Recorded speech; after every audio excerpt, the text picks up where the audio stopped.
One of the real popular TikTok objections to the gospel of the Most High God is that Christ was actually based on pagan myths. But if you do your research, you'll see that that's bullshit. Why is that?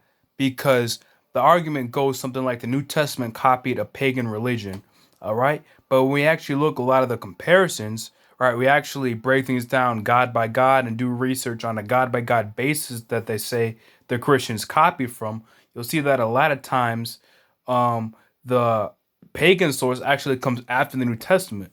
Look, Dionysus, who turned water into wine, is a perfect example. He comes later after Christ in the New Testament. What does that mean?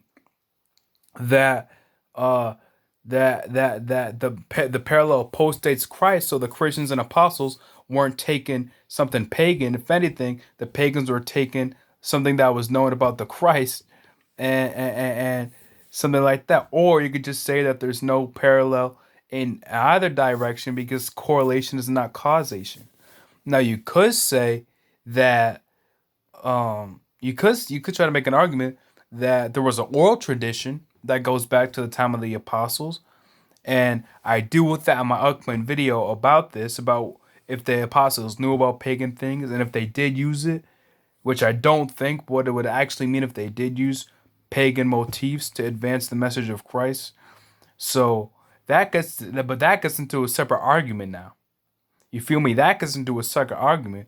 The famous objection that the New Testament, the written New Testament copied from written pagan sources, is destroyed because in many cases the similarities actually post-date the Gospels and post-date the Messianic writings. All right, so keep that in mind. I designed this rhyme to bring clarity to a lot of stuff that exists on TikTok.